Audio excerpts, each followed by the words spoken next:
नहमदुहु व नुसल्ली व नुसल्लिमु अला रसूलिहिल करीम। इमाम रुकू में हो, बाहर से नमाजी आ रहा है तो वो नमाज में कैसे शामिल हो, रुकू में इमाम के साथ कैसे शामिल हो।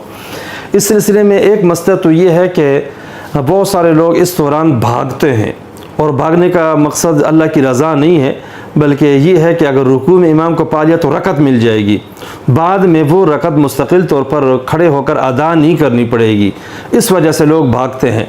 तो यूँ भाग कर आना ठीक नहीं है।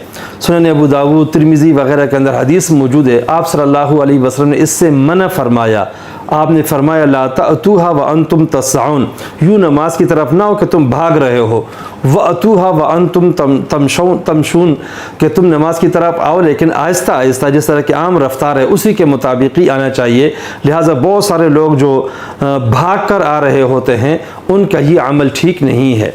दूसरा मसला ये है कि रुकू में शामिल होना है तो शामिल होने का तरीक़ा क्या है। तो मसला ये है कि जब इमाम रुकू में हो और नया बंदा रुकू में शामिल होता है तो यहाँ 4 अमल करने होते हैं, जिनमें से 2 फ़र्ज़ हैं और 2 सुन्नत हैं। नंबर 1 क़ियाम, खड़ा होना, क्योंकि क़ियाम नमाज के लिए फ़र्ज़ है। नंबर 2 तकबीर तहरीमा, बल्कि तकबीर तहरीमा पहले है, सबसे पहले तकबीर तहरीमा है और नंबर 2 क़ियाम है, ये दोनों फ़र्ज़ हैं। उसके बाद हाथ बांधना और उसके बाद रुकू में जाते हुए अल्लाह अकबर कहना, ये 4 अमाल हो गए। तकबीर तहरीमा, क़ियाम, हाथ बांधना और फिर अल्लाह अकबर कहकर रुकू में जाना। असल तरीक़ा तो ये है कि क़ियाम की हालत में ही अल्लाह अकबर कहकर क़ियाम करे, हाथ बांधे, फिर अल्लाह अकबर कहकर रुकू में जाए। लेकिन अगर ऐसा कर ले कि क़ियाम की हालत में ही अल्लाह अकबर कह दिया और हाथ बांधे बग़ैर रुकू में चला गया और रुकू की तकबीर कहे या रह भी जाए तो तब भी नमाज हो जाएगी। लेकिन ज़रूरी चीज़ ये है कि क़ियाम की हालत में तकबीर तहरीमा कही जाए।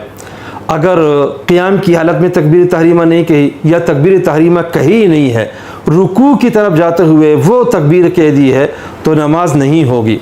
आम तौर पर ऐसा देखा गया है कि लोग आकर खड़े होकर तकबीर नहीं कहते, बल्कि आते ही झुक जाते हैं और तकबीर कहते हुए रुकू में चले जाते हैं। अब ज़ाहिर है कि जब खड़े नहीं हुए, यूँ झुकते हुए चला गया तो क़ियाम नहीं पाया गया और क़ियाम की हालत में उसने तकबीर तहरीमा भी नहीं कही और रुकू को जाते हुए तकबीर कह रहा है। यहाँ दोनों तकबीरें हो सकती है, तकबीर तहरीमा भी और रुकू की तकबीर वाली भी, लेकिन हम अगर उसको तकबीर तहरीमा भी मान लें तो तब भी नमाज नहीं होगी, इसलिए कि उसने क़ियाम नहीं किया। क़ियाम की हालत में तकबीर तहरीमा का कहना ज़रूरी होता है।